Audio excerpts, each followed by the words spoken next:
கர்த்தருடைய நாமத்துக்கு மகிமை உண்டாவதாக. கர்த்தர் நல்லவர். இந்த காலை வேளையிலே ஆண்டவர் நமக்கு மீண்டுமாக நினைவுபடுத்துகிறார்.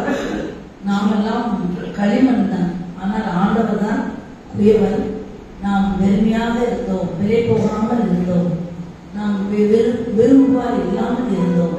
ஆனால் கூட ஆண்டவர் நம்மை உருவாக்கி வணங்கி அவருக்கு உகந்த பாத்திரங்களாக மாற்றி வைத்திருக்கிறார். நாமும் அந்த ஜெபத்தோடு இந்த பாடலை கேட்போமாக.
ஜெபம் பண்ணுவோம். தேவ சமூகத்திலே நம்மை தாழ்த்தி நம் இருதயங்களை திறந்து தேவனுக்கு நேராக திருப்புவோம். அன்பு நிறைந்த ஆண்டவரே, பரிசுத்த பிதாவே, ஸ்தோத்திரம் ஆண்டவரே, ஸ்தோத்திரம். ராஜாதி ராஜாவே, கர்த்தாதி கர்த்தாவே, தேவாதி தேவனே, எங்கள் பரம தகப்பனே, உமக்கு நன்றி செலுத்துகிறோம். உமக்கு கோடான கோடி ஸ்தோத்திரம் ஏறெடுக்கிறோம். இப்போது கூட இந்த வேத ஆராய்ச்சியிலே எங்களை கொண்டு வந்ததுக்காக ஸ்தோத்திரம் ஆண்டவரே. இதிலே கலந்து கொள்ள வந்து கொண்டிருக்கிற மக்களை சீக்கிரமாக அழைத்து வாருங்கள். வந்திருக்கிற எங்கள் அனைவரோடும் கூட திட்டவட்டமாகவும் தெளிவாகவும் பேசும்படியாக உங்களிடத்திலே வேண்டுகிறோம். நீ பேசும் அப்பா, நாங்கள் கேட்கிறோம். நாங்கள் நாளுக்கு நாள் இன்னும் உம்மை கெட்டி கெட்டி சேர எங்களுக்கு உதவி செய்யும். உம்மை நெருக்கி வாழ எங்களுக்கு உதவி செய்யும். நேரத்தில் எங்களுக்கு ஆசீர்வாதமாக மாற்றித்தாரும், மாற்றமாக்கித்தாரும். இயேசுவின் இனிய நாமத்திலே கெஞ்சி கேட்டுக்கொள்கிறோம் அன்புள்ள பிதாவே, ஆமென். இந்த 40 நாள் 2 நாட்களிலே நாம் தியானிக்கும்படியாக தெரிந்து கொண்ட ஒரு வசனம் லூக்கா சுவிசேஷம் 6ஆம் அதிகாரம் 12ஆம் வசனம். லூக்கா 6:12 நான் வாசிக்கிறேன். லூக்கா 6:12. அந்த நாட்களிலே அவர் ஜெபம் பண்ணும்படி ஒரு மலையின் மேல் ஏறி முழுவதும் தேவனை நோக்கி ஜெபம் பண்ணிக் கொண்டிருந்தார். ஆண்டவராய் இயேசு கிறிஸ்து நமக்கு மாதிரி, முன்மாதிரி. இயேசு அப்படித்தான் சொன்னார், என்னை பின்பற்றுங்கள் என்று இயேசு சொன்னார். என் பின்னே வாருங்கள், என்னை பின்பற்றுங்கள், ஃபாலோ மீ என்று இயேசு சொன்னார். ஆகையினால இயேசுவினுடைய வாழ்க்கையிலே காணப்பட்ட எதையெல்லாம் நம்மாலே பின்பற்ற முடியுமோ அதையெல்லாம் நம்மால் முடிந்தவரை மட்டும் நாம் பின்பற்றுவோம். இயேசு அடிக்கடி மலையின் மேல் ஏறினார், வனாந்தரமான இடத்துக்கு சென்றார். அவர் ஊழியத்தை ஆரம்பிக்கும் போது கூட வனாந்தரமான இடத்திலே சென்று 40 நாட்கள் அங்கே உபவாசமாக இருந்து தேவனத்திலே காத்திருந்தார். இப்படி காத்திருந்த இந்த அனுபவம் நமக்கும் தேவை. கர்த்தர் நெருங்கி ஜீவிக்கக்கூடிய ஒரு அனுபவம்.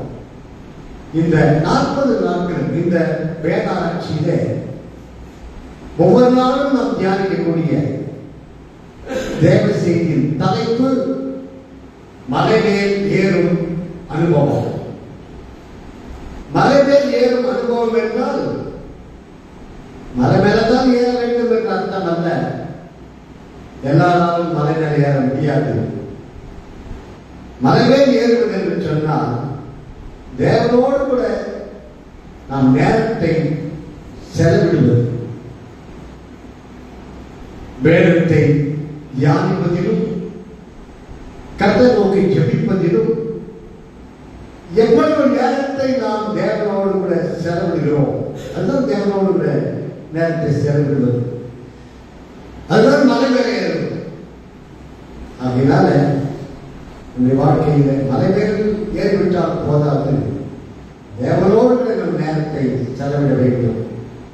ஆகையினால இந்த நாட்களிலே தேவன் இதற்கு உதவி செய்வார், நமக்கு உதவி செய்வார். ஆலயத்தில் வந்திருக்கிறோம், அதிகாலையிலே நாம் தேடி ஆலயத்தில் வந்திருக்கிறோம். இதுவே மலையிலே ஏறுகிற மாதிரி தான்.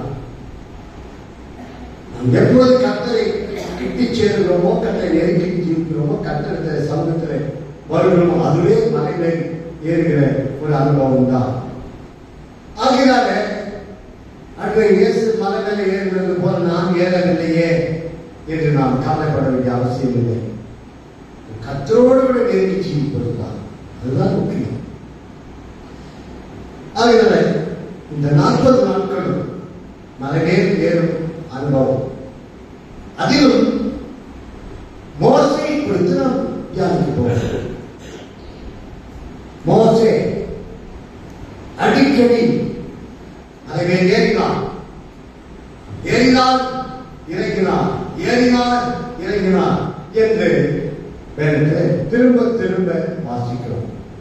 எதற்காக ஏறினார்? அவர் போய் தூக்கி எடுத்துட்டு ரெஸ்ட் எடுக்கிறதுக்காக.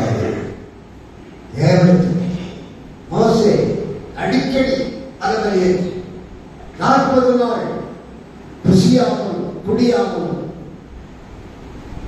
இருந்தது மட்டுமல்ல, தேவனை தரிசித்தான், தேவனோடு அங்கிருந்தான். எல்லா தேவனுடைய மனிதர்களும், தேவனுடைய பிள்ளைகள் யாரும் எடுத்தாலும் சரி, அவர்கள் எல்லாரும் தேவனோடு கூட வாழ்ந்தார்கள். ஆகினாலே அங்கே ஆதாம் ஏவாள் பாவம் செய்வதற்கு முன்பாக அவர்களை குளிர்ச்சியான வேலையில வழக்கமாக தேவன் அவர்களோடு வந்து உலாவுவார், உரையாடுவார், ஐக்கியம் தேவனோடு ஐக்கியம் கொண்டார்கள்.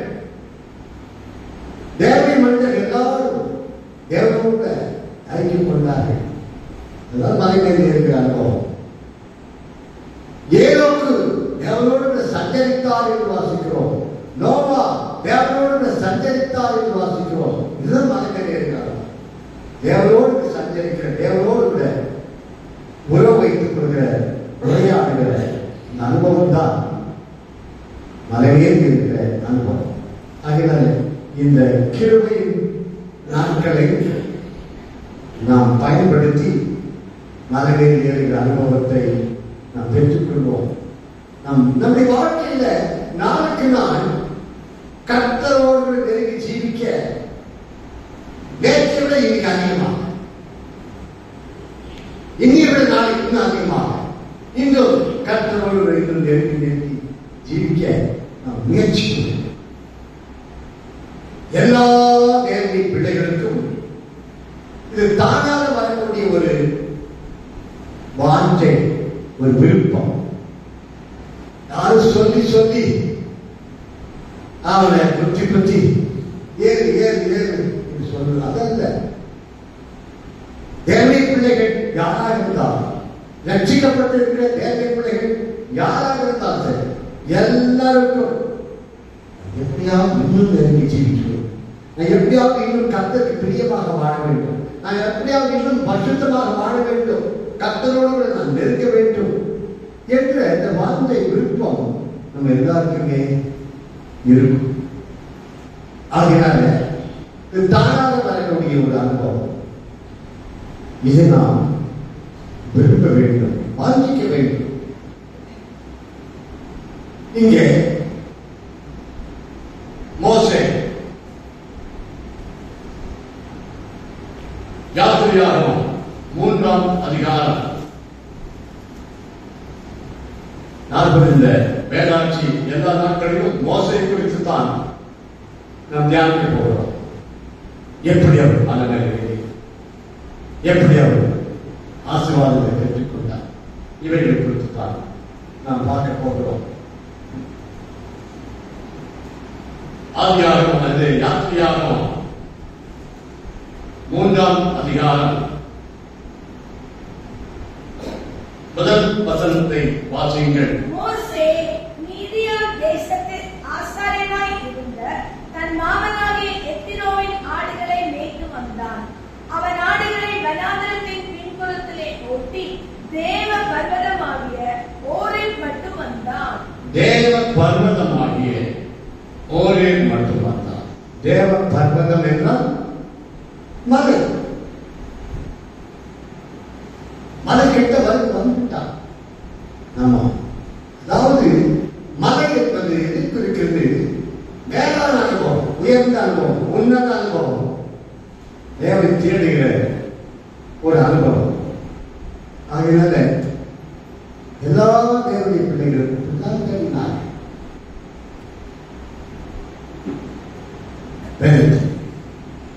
புதிய ஏற்பாட்டில் தேவனுடைய பிள்ளை எல்லாரும் தேவனை தேடினார், வாஞ்சித்தார்.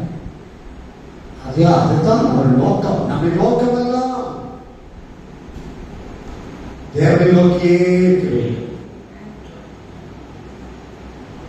அங்கே விசுவாசத்தை துவக்குகிறவரும் முடிக்கிறவருமாகிய இயேசுவை நோக்கியே நாம் பொறுமையோடு ஓடக்கடவுள் நோக்கி ஆண்டவரை நம்ம நோக்கமெல்லாம் இயேசு இயேசு இயேசு. நோக்கமெல்லாம் நான் கர்த்தரை நீக்கி ஜீவிக்க வேண்டும், நெருக்கி ஜீவிக்க வேண்டும். நம்முடைய நோக்கமெல்லாம் நான் கர்த்தருக்கு பிரியமாக வாழ வேண்டும். நம்முடைய நோக்கமெல்லாம் பரிசுத்தமாக வாழ வேண்டும். இதுதான் நம்முடைய நோக்கமாக, இதுவாகத்தான் இருக்க வேண்டும். விரும்புவோம். அது தானே வருவது. அது வரும்போது அதை நம்ம வாஞ்சிக்க வேண்டும். அதுக்கு நாம் இடம் கொடுக்க வேண்டும். அதை அற்பமாக எண்ணக்கூடாது, அலட்சியம் பண்ணக்கூடாது. அதை அந்த சந்தர்ப்பத்தை அப்படிப்பட்ட சூழ்நிலை தேவன் நமக்கு உருவாக்கி தருவார்.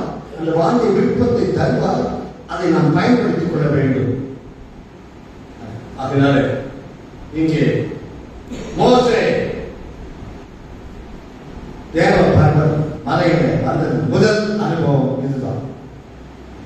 என்ன நடந்தது?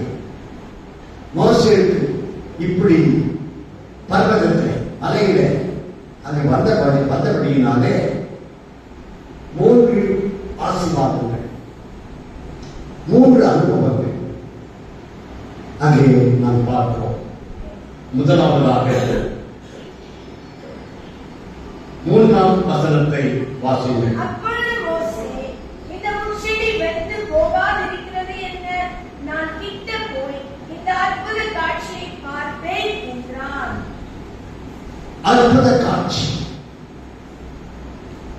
கண்டு தேவன் தரிசனமாக, தேவன் அற்புத காட்சி மூலமாக மோசேக்கு தன்னை வெளிப்படுத்துகிறார். இந்த மாதிரி ஒரு அற்புத காட்சி மோசே தன்னுடைய வாழ்க்கையில எப்போதுமே பார்த்தது கிடையாது. மோசேயை குறித்து வேதம் என்ன கூறுகிறது? அவன் எகிப்தில் உள்ள சகல சாஸ்திரங்களையும் கற்று கரைத்து முடித்தவர், எல்லாத்தையும் படித்து முடித்தவர். ஏதோ ஆடு மேய்க்க வந்துதான் நினைக்காது. ஏதோ தேவபாரத்தில் ஆடு, மாமனாருடைய மாடு ஆடு மேய்த்து கொண்டிருந்தான் என்று நினைக்க கூடாது. பெரிய படிப்பாளி அவர், சகல சாஸ்திரங்களையும் கற்றவர். அவன் படித்த, அவன் கற்ற எந்த சாஸ்திரத்திலும் இப்படிப்பட்ட ஒரு அற்புதத்தை அவன் கண்டதே கிடையாது. அப்படிப்பட்ட ஒரு அற்புத காட்சி, அதன் மூலமாக தேவன் தரிசனமானார். தேவன் அவனுக்கு தன்னை வெளிப்படுத்தினார். இந்த காட்சியில தேவன் மோசேக்கு விளக்கி காட்டின ஒரு சத்தியம் என்னவென்றால், நெருப்பு முட்செடியிலே எரிகிறது, ஆனால் அந்த முட்செடி வெந்து போகவில்லை. பொதுவாக முட்செடியிலே நெருப்புப்பட்ட புஷ்ணமே ஏற்றி கொஞ்ச நேரத்தை சீக்கிரம் சாம்பலாகிவிடும். பெரிய பெரிய கட்டைகள் விதைகளை எரித்தால் ரொம்ப நேரம் இருந்து எரியும். ஆனால் முட்செடி முள்ளு கொஞ்ச நேரத்தை புஷ்ணம் ஏற்றி சாம்பலாகிவிடும். ஆனால் இந்த இடத்திலே மோசே கண்டது அதிசயம், அற்புத காட்சி என்னவென்றால், முட்செடியிலே நெருப்பு எரிந்து கொண்டே இருக்கிறது. ஆனால் அந்த முச்செடி வெந்து போகவில்லை, சாம்பலாகவில்லை, அப்படியே இருக்கிறது. இதன் மூலமாக தேவன் மோசேக்கு வெளிப்படுத்துகிறது என்னவென்றால், என்னுடைய ஜனங்கள், என்னாலே தெரிந்து கொள்ளப்பட்ட என்னுடைய ஜனங்கள், இஸ்ரவேல் ஜனங்கள் எகிப்து தேசத்திலே உபத்திரப்படுகிறார்கள், சித்திரவதை செய்யப்படுகிறார்கள், ஒரு நெருப்பிலே வேகிறது போல வேகிறார்கள், எரிந்து கொண்டிருக்கிறார்கள், உபத்திரவப்படுத்தப்படுகிறார்கள். ஆனாலும் அவர்கள் வெந்து போகவில்லை, சாம்பலாக மாட்டார்கள். இதுதான் அவர்களுக்கு மட்டுமல்ல, இன்றைக்கு நமக்கும் தேவன் சொல்லுகிற சத்தியம் இதுதான். நம்முடைய வாழ்க்கையில நெருப்பு எரிகிறது போல, வெந்து போவது போல அங்கே கஷ்டங்கள், உபத்திரவங்கள், மனப்பாடுகள், அவமானங்கள், நிந்தைகள், நமக்கு விரோதமான அநேக காரியங்கள் எல்லாம் வரும். தேவனுடைய பிள்ளைகள், நீதிமானுக்கு வரும் துன்பங்கள் கொஞ்சமா இருக்கும்னு சொல்லியிருக்கிறார் இடத்துல.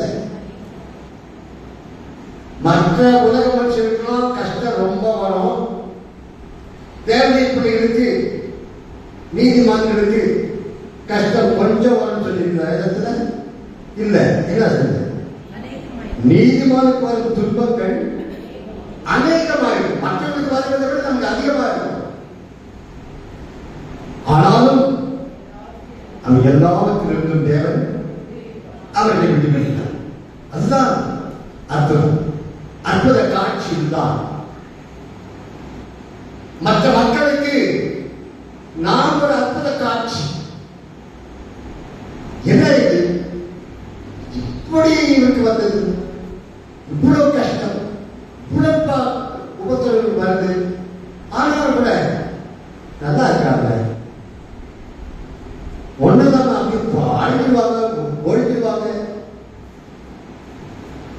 அவ்வளவுதான் கதை முடிஞ்சது என்று நாம் நினைத்தோம். நல்லா இருக்காங்க, இல்ல இருக்காங்க, சந்தோஷமா இருக்காங்க. இதுதான் அற்புத காட்சி. நம்மை பார்க்கிற மக்களுக்கு நாம் ஒரு அற்புத காட்சி. அதனால இதைத்தான் தேவன் மோசேக்கு வெளிப்படுத்தினார். ஆகினாலே அப்படிப்பட்ட மக்களை நான் உன்னை கொண்டு விடுவிப்பேன். ஆண்டவர் முச்செடியிலிருந்து தரிசனமான ஒரு அற்புத காட்சி. அதனால எல்லா தேவனுடைய பிள்ளைகளுக்கும் ஏதாவது ஒரு தரிசனம், ஒரு அற்புத காட்சி ஆண்டவர் தருகிறார். எப்ப தருகிறார்? மலைக்கு வரணும், மலை வேலை ஏறணும், தேவ சமூகத்தை அவருக்கு வரணும். ஆலயத்தில் வந்திருக்கீங்கள, வராதவங்களுக்கு கிடைக்காது. இந்த பயிற்சி வராதவங்களுக்கு கிடைக்காது, வந்திருக்கிற உங்களுக்கு இது கிடைத்திருக்கிறது. இப்படிப்பட்ட சக்திகளை கேட்பதற்கு தேவன் நமக்கு கிருபை தந்திருக்கிறார். ஆகினால மோசே மலையில பர்வதத்தில், தேவ பர்வதத்தில் வந்தபடியினாலே பெற்றுக்கொண்ட மலையிற்கு வந்த முதல் சந்தர்ப்பம் இதுதான், முதல் ஆசீர்வாதம் அவன் பெற்றுக்கொண்டது. அங்கே அற்புத காட்சி. இரண்டாவதாக இதிலே யாத்திரையாகும் 3ஆம் அதிகாரம் 4ஆம் வசனத்தை வாசிங்கள்.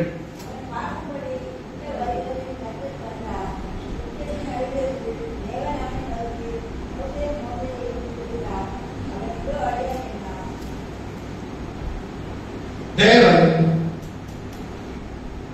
அற்புத அழைப்பு, ஆண்டவரின் அழைப்பு.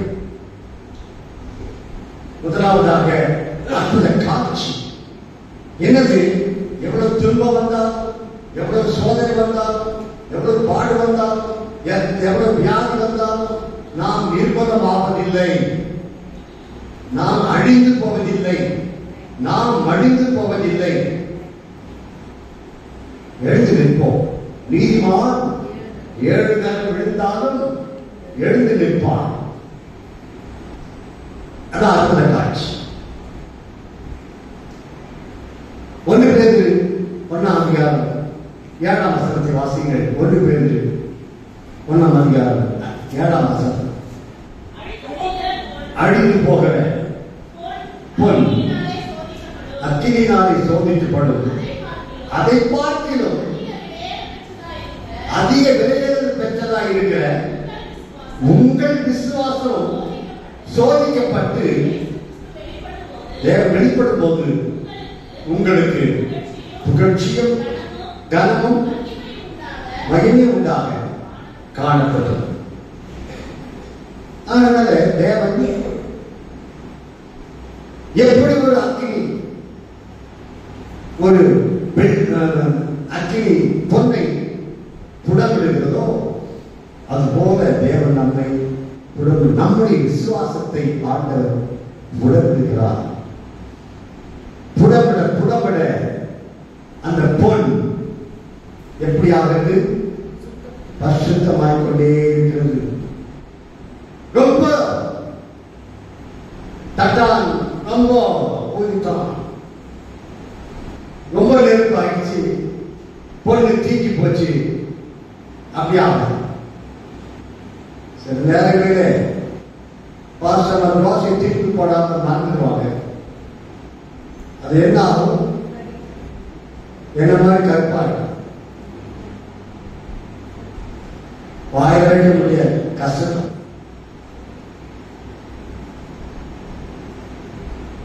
கொஞ்சம் தவறுனா போதும், கொஞ்சம் மறந்துட்டா போதும், திருப்பி போடணும்னா அது அப்படியா. ஆனா பொன் அப்படியா? நீ எவ்வளவு உருக்கினாலும் சரி, எவ்வளவு புடமிட்டாலும் சரி, அடட ரொம்ப தீக்கி போச்சு, கருக்கி போச்சு, அப்படி இல்லை. பொன் உருக்க உருக்க உருக்க, புடமிட புடமிட புடமிட சுத்தமாய்க்கொண்டே இருக்கும். அதுபோல அதை காட்டிலும் விலையேற பெற்றதா இருக்கிற நம்முடைய விசுவாசம் சோதிக்கப்பட்டு நாளுக்கு நாள் பரிசுத்தமாய்க் கொண்டே இருப்போம். கர்த்தரை நெருங்கி கொண்டே இருப்போம், மலை மேல் ஏறிக்கொண்டே இருப்போம். அதனால இது முதல் அனுபவம். இரண்டாவது அழைப்பு. தேவன் மோசை பார்த்து என்ன சொல்லி எப்படி அழைத்தார்? மோசே மோசே என்று அழைத்தார். பேர் சொல்லி அழைத்தார். நம்ம தேவன் பேர் சொல்லி அழைக்கிற தேவன். உங்களை அழைச்சிருக்கார், உங்க பேர் சொல்லி அழைச்சிருக்கிறார். ஆதாமே கூப்பிட்டார், ஆபிரகாமே ஆபிரகாமே என்று கூப்பிட்டார், மோசே மோசே என்று கூப்பிட்டார், சவுலே சவுலே என்று கூப்பிட்டார், சகையிலே என்று கூப்பிட்டார். நம்முடைய தேவன் நம்மை பேர் சொல்லி அழைக்கிற தேவன். கர்த்தர் என அழைச்சு என்ற ஒரு நிச்சயம், ஒரு அனுபவம், ஒரு சந்தேகம் அதில் கிடையாது. தேவன் என்னை அழைத்தார் என்ற ஒரு அனுபவம், அந்த நிச்சயம், அந்த உறுதி நமக்கு இருக்க வேண்டும். மோசே மோசே என்று அழைத்தார். அது அப்படிப்பட்ட இஸ்ரவேல் ஜனங்கள், தேவனுடைய ஜனங்களை விடுவிப்பதற்கு ஒரு மனிதன் தேவை, ஒரே ஒரு மனிதன் தேவை. இந்த உலகத்திலே எவ்வளவு மக்கள், எவ்வளவு தேவனுடைய பிள்ளைகள் பிசாசின் பிடியிலே இருக்கிறார்கள், பாவத்தில் வாழ்ந்து கொண்டிருக்கிறார்கள். பிசாசு அவரை அடிமைப்படுத்தி உபத்திரப்படுத்திக் கொண்டு இருக்கிறான். அவர்களை விடுவிக்க வேண்டும், உன்னை கொண்டு விடுவிக்க வேண்டும் என்று தேவன் உன்னை அழைக்கிறார். அதனால தேவன் தேவனுடைய அழைப்பை, தேவனுடைய அழைக்கும் சத்தத்தை நாம் கேட்க வேண்டும். தேவனுடைய சத்தத்துக்கு நாம் ஒப்பு கொடுக்க வேண்டும். ஆண்டவர் என்னை அழைத்தார், என் பேரை சொல்லி அழைத்தார். 1972 வருஷத்துல நான் அதுக்கு முன்னாடி ரட்சிக்கப்பட்டேன். 69 ரட்சிக்கப்பட்டேன். 72வது வருஷத்துல ஊழியத்துக்கு அழைத்தார். நான் சொந்த எங்க அப்பாவுடைய சொந்த பிசினஸ் செய்துட்டு இருந்தேன். ஆனால் அந்த ஊழியத்துக்கு அழைத்தார். ஒரு கர்த்தருடைய ஊழியத்தை செய்வதற்காக அங்கே ஈசிஐ விஷய எஸ்ராசார்கள் இருக்கார். அவருடைய ஆர்கனைசேஷன், அவர் செமினரியில பைபிள் காலேஜ் பட்ட மதிப்பு விழா ஒன்று நடந்தது. அதில் போய் நான் கலந்து கொண்டேன். அந்த பட்ட மதிப்பு விழாவிலே தேவனை செய்தி கொடுத்தவர் ரெவரண்ட் டாக்டர் ஃபெலிக்ஸ் சுகிந்தராஜ் அவர்கள் தேவனை செய்தி கொடுத்துக் கொண்டிருக்கிறார்கள். அப்போ அவர் என் பேரை சொல்லி, பரமானந்தம் தேவனுடைய ஊழியத்துக்கு அழைக்கிறார், பரமானந்தம் கர்த்தர் சொல்கிறார், என் ஆடுகளை மேய்ப்பாயாக என்று சொல்கிறார் என்று திரும்ப திரும்ப அவர் என் பேரை சொல்லி, அங்கே எவ்வளவு ஒரு 500 பேர் மீட்டிங்ல உட்கார்ந்து இருந்தாங்க. ஆனா அவர் என் பேரை சொல்லி அழைத்தார். எப்படி என் பேர் தெரியும் அவருக்கு? என்ன அவருக்கு நல்லா தெரியும். ஏனென்றால் சிஎஸ்சி சபையில வடபழனியில நாங்கள் குடும்பமாக எங்க அம்மா அப்பா, எங்க பாட்டி, எங்க அண்ணன் அண்ணி, தங்கச்சி தம்பி எல்லாரும் 9 பேர் குடும்பமாக ஞானஸ்தானம் எடுத்தோம். எங்களுக்கு ஞானஸ்தானம் கொடுத்தவர் அவர் தான் டாக்டர் ஃபெலிக்ஸ் சுகிந்தராஜ். அதனால அவருக்கு நல்லா தெரியும். ஆனால் அந்த கூட்டத்தில் எவ்வளவு பேர் உட்கார்ந்து இருந்தாங்க, அவங்க பேரை சொல்லல, என் பேரை சொல்லி அழைத்தார். அப்போ தேவனை ஊழியத்துக்கு அழைக்கிறார் என்று நான் உணர்ந்து கொண்டேன். அதை ஊழியத்துக்கு ஒப்பு கொடுத்தேன். மறுபடியுமாக பெயில் ஸ்கூல்ல கிதியோனியர் முகாம் என்று நண்பர் சுவிசேஷ குழு அவர்கள் நடத்தின கூட்டத்துக்கு சென்றிருந்தேன். அதில் தேவ செய்தி கொடுத்தவர் ரெவரண்ட் டாக்டர் சாம் கமலேசன். அவர்கள் தேவனை செய்தி கொடுக்கும்போது ஏசாவுடைய அழைப்பை குறித்து பேசும்போது அப்போதும் தேவன் என்னை அழைத்தார். இப்படி அழைத்தது மட்டும். அதனால நான் ஊழியர்களுடைய அப்பாவுடைய சொந்த பிசினஸ் செய்து கொண்டு நான் விட்டு பைபிள் கால் படிக்க போய்விட்டேன். பைபிள் கால் போனேன்னு நான் சொன்னப்போ எங்கள் அப்பா தடை ஒன்றும் சொல்லவில்லை, சந்தோஷமாக என்னை அனுப்பி வைத்தார். பைபிள் காலை படிக்கும்போது பைபிள் காலேஜ கிளாஸ்ல இருக்கும் போதே மறுபடியும் 3வது ஒரு அழைப்பு. நான் எந்த இடத்துல ஊழியம் செய்ய வேண்டும்?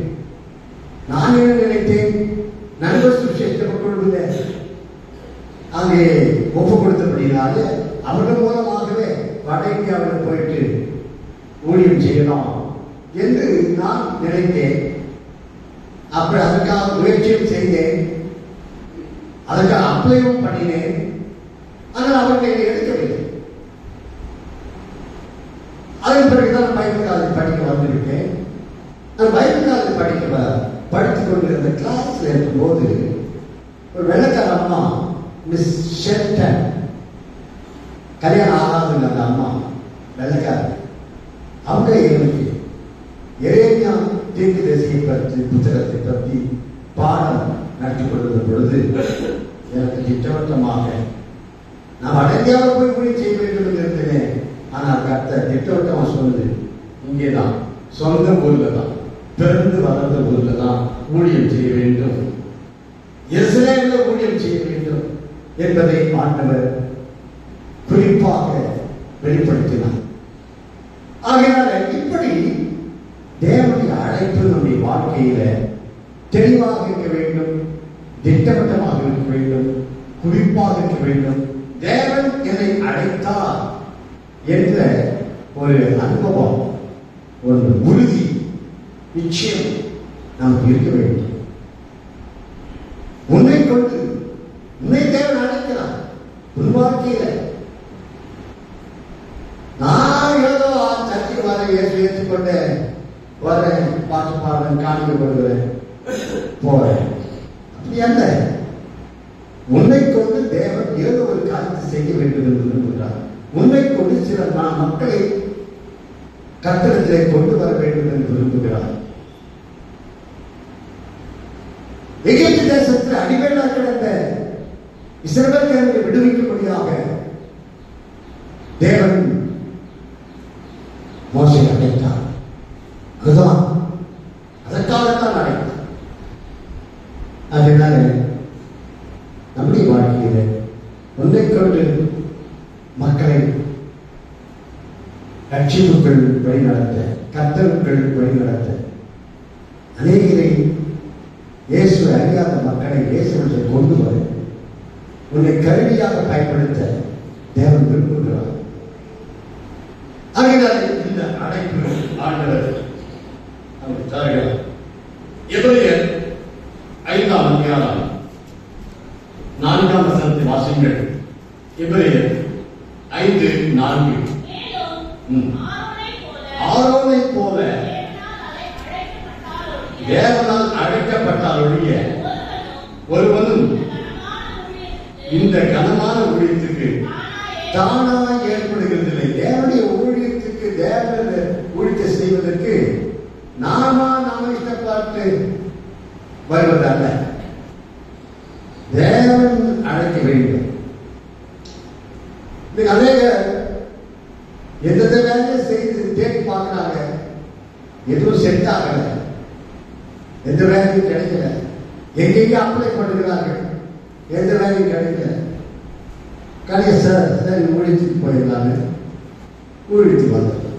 அதான் தேவன் அழைத்தாரா?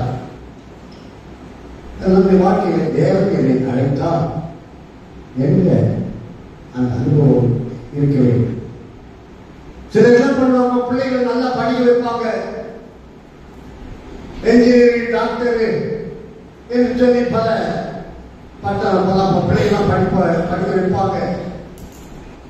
கடைசியாக பையன் 10வது 10 வாட்டி ஃபெயில் ஆகிட்டு படிக்காம ஊர் சுத்தி கிடைக்கலாம் பாருங்க. அவனை பார்த்து அம்மா சொல்லுவாங்க, டேய் ஏன்டா சுத்தி கிடைக்கிற, ஊழியத்துக்காக போயிடலாம். மற்றவர்களும் நல்லா படிக்க வச்சு நல்லா கொஞ்சம் நல்லா அப்படி படிக்காத உதவாத ஊர் சுத்தி நடக்கிறவன ஊழித்து. தேவன் அழைத்த மனிதர்கள் தான் படிப்பறிவு தான் இருந்தாலும் கூட நன்றாக உழைக்கக்கூடியவர். ஏதோ மீன் பிடிக்கிறவங்க தேவன் இயேசு அழைத்தார் நினைக்க கூடாது. மீன் பிடிக்கிற வேலை சாதாரண வேலை, அது அவ்வளவு கடினமான வேலை. ஆண்டவர் அழைத்ததால் கடின உழைப்பாங்க. அதனால உழைக்கிறோம், தியாகம் அனுபவம். அப்படிப்பட்டவர்களை தேவன் அழைக்கிறார். அதுல தேவனுடைய அழைப்பு, தேவனுடைய அழைக்கிறார். உன்னை கொண்டு சில மக்களை ஆதாயப்படுத்த வேண்டும் என்று தேவன் விரும்புகிறார். நீதான் வேண்டும் என்று கர்த்தர் விரும்புகிறார். யாரோட இருக்கிற அவங்க வரல, அவங்க அழைக்கல. நீ தேவ சமயத்தில் வந்து விட்டாய், தேவ பர்வதத்தில் அதுபடியில்லாத தேவனை அழைக்கிறார். கடைசியாக ஒரு காரியத்தை சொல்லி முடிக்கிறேன். அதே யாத்திரையாகமம் 3ஆம் அதிகாரம் 16ஆம் வசனத்தை வாசித்து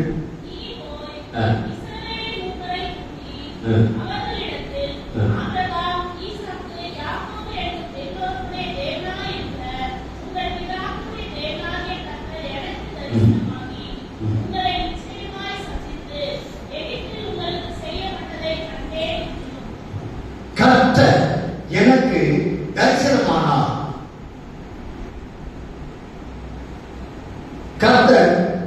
மோசேக்கு தரிசனமானார். தரிசனம் என்றால் வாழ்க்கையின் அர்த்தம் என்ன? ஒரு நோக்கம். தேவன் மோசையை கொண்டு இஸ்ரவேல் ஜனங்களை விடுவிக்க விரும்பினது. அதனுடைய நோக்கம் என்ன? இஸ்ரவேல் ஜனங்களை எகிப்திலிருந்து வெளியே கொண்டு வருவது மட்டுமல்ல, பாலும் தேனும் ஓடுகிற கானான் தேசத்திலே கொண்டு போய் சேர்க்க வேண்டும். அதுதான் தரிசனம். ஆண்டவர் நம்மை ரட்சித்தார். எதுக்காக ரட்சித்தார்? இந்த உலகத்தில் இருக்கிறவங்க நல்லா வாழ்ந்து போவதற்காகவா? இல்லை, நம்மை பரலோகத்தில் கொண்டு போய் சேர்ப்பதற்காக. அதுதான் தேவ நோக்கம். நம்மை பற்றி தேவ வைத்திருக்கிற நோக்கம் என்ன? இந்த உலகத்தோடு நம்முடைய வாழ்க்கை முடிந்து போவதல்ல, நாம் பரலோகத்திலே என்றென்றும் நிச்சயித்த காலமாக வாழப்போகிறோம். மனிதனுடைய ஆத்மாவை அழிக்க முடியாதவர்களுக்கு தேவன் உண்டாக்கி இருக்கிறார். மனிதனுடைய ஆத்மா அழியவே அழியாது. அது யாராக இருந்தாலும் சரி, ரட்சிக்கப்பட்டவனாக இருந்தாலும் சரி, ரட்சிக்கப்படாதவனாக இருந்தாலும் சரி, தேவனுடைய பிள்ளைகளாக இருந்தாலும் சரி, நீதிமன்றாக இருந்தாலும் சரி, அல்லது துன்மார்க்கனாக இருந்தாலும் சரி, எல்லாருடைய ஆத்மாவும் எந்த ஆத்மாவும் அழிக்க முடியாது. அந்த அளவுக்கு தேவன் உண்டாக்கி வைத்திருக்கிறார். ஒன்று தேவனுடைய பிள்ளைகளாக இருந்தால், ரட்சிக்கப்பட்டிருந்தால், நாம் பரலோகத்திலே நித்திய காலமாக என்றென்றைக்கும் வாழ்ந்து கொண்டே இருப்போம். அதற்கு ஒரு முடிவில்லை. எவ்வளவு காலம்? முடிவில்லை. என்றென்றைக்கும் பரலோகத்திலே சந்தோஷமாக தேவனோடு வாழ்ந்து கொண்டே இருப்போம். ஆனால் ஆண்டவர் ஏற்றுக்கொள்ளாதவர்கள், ரட்சிக்கப்படாதவர்கள், மனம் திரும்பாதவர்கள், பாவத்தை துணிகரமாய் வாழ்ந்து கொண்டிருக்கிறவர்கள் நரகத்திலே அக்கினியும் கந்தகமும் எரிகிற கடலிலே வெந்து கொண்டிருப்பார்கள். அங்கே கூக்கங்கள் இருக்கும், முறையிடுவார்கள், கூச்சலிடுவார்கள், பற்களை கடிப்பார்கள், வெந்து கொண்டே இருப்பார்கள். ஆனால் சாம்பலாக மாட்டார்கள். நெருப்பில் எரிவார்கள், கதர்வார்கள், பற்களை கடிப்பார்கள். நெருப்பு எரிந்து கொண்டே இருக்கும், ஆனால் எரிந்து சாம்பலாக போய்விட மாட்டார்கள். ஒரு மனிதனை நெருப்பு தூக்கி போட்டால் அவன் எரிந்து சாம்பலாகி விடுவான். ஆனால் நரகத்தில் அப்படி கிடையாது. வேதனை இருந்து கொண்டே இருக்கும், ஏற்று கொண்டே இருக்கும். அது முடிவு கிடையாது. காலமெல்லாம் என்றைக்கும் வென்று கொண்டிருப்பார். அந்த அளவுக்கு தேவன் மனிதனுடைய ஆத்மாவை உண்டாக்கி வைத்திருக்கிறார். அப்போ தேவன் நம்மை பற்றி வைத்திருக்கிற நோக்கம் என்ன? நம்மை பரலோகத்தில் கொண்டு போய் சேர்ப்பதற்காக. இஸ்ரவேல் ஜனங்களை தேவன் எகிப்து அடிமைத்தனத்திலிருந்து விடுவித்த நோக்கம் என்ன? பாலும் தேனும் ஓடுகிற கானான் தேசத்திலே கொண்டு போய் சேர்க்க வேண்டும் என்பதற்காகத்தான். இதுதான் தரிசனம். நீதிமொழிகள் 29ஆம் அதிகாரம் 18ஆம் வசனத்தை வாசிங்கள். நீதிமொழிகள் 29:18. தீர்க்க தரிசனம் இல்லாத இடத்தில் ஜனங்கள் சீர்கட்டு போவார்கள். தீர்க்க தரிசனம், தரிசனம் இங்கிலீஷ்ல கிங் ஜேம்ஸ் வெர்ஷன் போட்டு அங்கே where there is no vision, people perish. தரிசனம் இல்லாத இடத்திலே ஜனங்கள் சீர்கட்டு போவார்கள். என்னது தரிசனம்? பரலோகத்திலே கொண்டு போய் சேர்க்க வேண்டும் என்ற நோக்கம். அதுதான் தரிசனம். அதிலே தேவன் நம்மை பற்றி அதுதான் வைத்திருக்கிறார். ஆகையினால மலை ஏறும் அனுபவம் எதற்காக? தேவனோடு கூட நெருங்கி வாழ்வதற்காக. நெருங்கி வாழ்ந்து வாழ்ந்து வாழ்ந்து என்றைக்கு நிச்சயித்து காலமாக பருவத்திலே நாம் வாழ வேண்டும் என்பதற்காக. நாம் மட்டுமல்ல, நம்மை சுற்றி வாழ்கிற ஏராளமான மக்கள், இன்னும் இயேசுவை அறியாத மக்கள், எவ்வளவு தேவனுடைய பிள்ளைகள் தான், ஆனால் பாவத்தை வாழ்ந்து கொண்டிருக்கிறார்கள், ரட்சிக்கப்படவில்லை, இந்துக்களாக இருக்கிறார்கள், மற்ற புறமசர்களாக இருக்கிறார்கள். நம்மை கொண்டு தேவன் அவர்களை விடுவிக்க வேண்டும் என்று உன்னை அழைக்கிறார். கருத்தை மொழி கத்தலுக்கு ஜெபம் பண்ணுவோம். உங்களில் யாராவது 2 பேர் நம்மை ஒப்பு கொடுத்தவர்களாக நம்ம ஜெபத்தில் நடத்த முடியாத கேட்டு, யாராவது 2 பேர் நம்ம ஜெபத்தில்